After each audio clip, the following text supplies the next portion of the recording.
നമസ്കാരം, metro star പ്ലസിലേക്ക് സ്വാഗതം. വാനമ്പാടി എന്ന പരമ്പരയിലെ പത്മിനി എന്ന കഥാപാത്രത്തെ അവതരിപ്പിച്ച് മിനി സ്ക്രീൻ പ്രേക്ഷകരുടെ മനസ്സിൽ ഇടം നേടിയ നടിയാണ് സുചിത്ര നായർ. ബിഗ് ബോസ് 4ാം സീസണിൽ മത്സരാർത്ഥിയായി എത്തി മിന്നും പ്രകടനം കാഴ്ചവെച്ച സുചിത്ര ശ്രദ്ധ നേടിയിരുന്നു. ബിഗ് ബോസിന് ശേഷം മോഹൻലാലിന്റെ വാലിബനിൽ അഭിനയിക്കാനുള്ള അവസരവും നടിക്ക് ലഭിച്ചു. സുചിത്രയുടെ ആദ്യ സിനിമ കൂടെയാണ് മലയക്കോട്ടെ വാലിബൻ. മലയക്കോട്ടെ വാലിബനിലൂടെ മോഹൻലാലിന്റെ നായികയായി മികച്ച പ്രകടനമാണ് സീരിയൽ നടി സുചിത്ര കാഴ്ചവെച്ചത്. ഇപ്പോഴത്തെ സിനിമാ വിശേഷങ്ങൾക്കൊപ്പം ജീവിതത്തിലെ വിശേഷങ്ങളും പങ്കുവച്ചിരിക്കുകയാണ് സുചിത്ര. കൗമുദി മൂവീസിന് നൽകിയ അഭിമുഖത്തിൽ സുചിത്ര പറഞ്ഞ വാക്കുകളാണ് ഇപ്പോൾ സോഷ്യൽ മീഡിയയിൽ വൈറലാകുന്നത്. സിനിമ ലൊക്കേഷനിൽ എന്നെ പരിചയമുള്ളതുപോലെ ലാലേട്ടൻ സംസാരിച്ചു. അതല്ലാതെ സംസാരമൊന്നും ഉണ്ടായിരുന്നില്ല.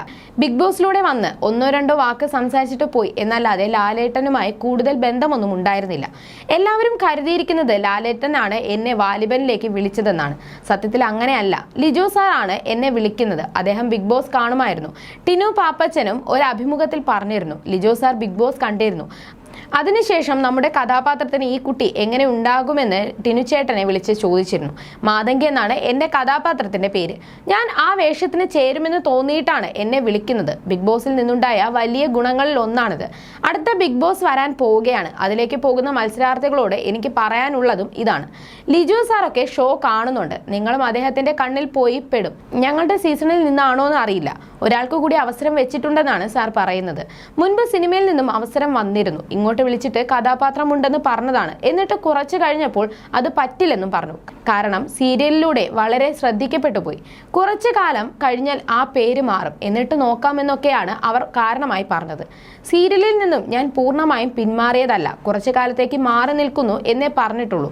അങ്ങനെ മാറി നിന്നത് ഗുണമാവുകയാണ് ചെയ്തത്. ആ ഗ്യാപ്പിലാണ് ബിഗ് ബോസിലേക്ക് പോകുന്നത്. ശേഷം സ്റ്റാർട്ട് മ്യൂസിക് ആരാധ്യം പാടും എന്ന പരിപാടിയുടെ അവതാരകയായി. പിന്നീട് ഇപ്പോൾ വാലിബൻ പോലെയുള്ള സിനിമയിലും അഭിനയിക്കാൻ സാധിച്ചു. എല്ലാ മേഖലയിലും നിൽക്കണമെന്ന് ആഗ്രഹമുണ്ടെങ്കിലും കൂടുതൽ സിനിമയിൽ നിൽക്കാനാണ് ആഗ്രഹം. വാലിബനിലെ മാതങ്കിയിലൂടെ സിനിമയിലേക്ക് കൂടുതൽ അവസരങ്ങൾ വരുമെന്നാണ് പ്രതീക്ഷിക്കുന്നത്.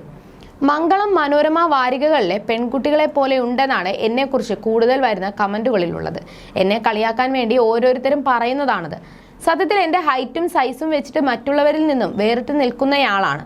അതുകൊണ്ടായിരിക്കാം അത്തരം കമന്റുകൾ വരുന്നതെന്നാണ് മൈൽ സ്റ്റോൺ മേക്കേഴ്സിന് നൽകിയ അഭിമുഖത്തിലൂടെ സുചിത്ര പറയുന്നത്. ഇതുവരെ പുതിയ സിനിമയൊന്നും കമ്മിറ്റ് ചെയ്തിട്ടില്ല. വാലിബൻ ഇറങ്ങിയതിനു ശേഷം എനിക്ക് പറ്റുന്ന നല്ല കഥകൾ തിരഞ്ഞെടുത്ത് ചെയ്യാം എന്നാണ് കരുതുന്നത്.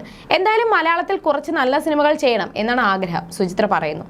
മലയാളത്തിൽ സമീപകാലത്ത് ഏറ്റവും വലിയ പ്രീ റിലീസ് ഹൈപ്പോടെ തിയേറ്ററിൽ എത്തിയ ചിത്രമാണ് മലയക്കോട്ടെ വാലിബൻ. അതേസമയം പ്രണയത്തെക്കുറിച്ചും സുചിത്ര വ്യക്തമാക്കുന്നു. ഞാൻ കല്യാണം കഴിക്കും. എന്നെ മനസ്സിലാക്കുന്ന എന്തും എനിക്ക് തുറന്നു പറയാൻ പറ്റുന്ന ഒരു സുഹൃത്തിനെയാണ് ഞാൻ പ്രതീക്ഷിക്കുന്നത്. അങ്ങനെ ഒരാൾ വന്നാൽ മാത്രം വിവാഹം കഴിക്കും. ഇപ്പോൾ ഒരു ബ്രേക്കപ്പ് കഴിഞ്ഞ് സ്റ്റേജിലൂടെയാണ് ഞാൻ കടന്നു പോകുന്നത്. അയാൾക്ക് വേണ്ടി ഞാൻ എൻ്റെ പല ഇഷ്ടങ്ങളും മാറ്റിവെച്ചിരുന്നു. ഇഷ്ടമുള്ള വസ്ത്രം ധരിക്കാനോ സ്വാതന്ത്ര്യത്തോടെ നടക്കാനോ ഒന്നും കഴിയാത്ത ഒരാൾക്കൊപ്പമായിരുന്നു ഞാൻ ഇതുവരെ എന്നത് ആ ബന്ധത്തിൽ നിന്ന് പുറത്ത് കടന്നപ്പോഴാണ് ബോധ്യമായത് എന്നും താരം വ്യക്തമാക്കി.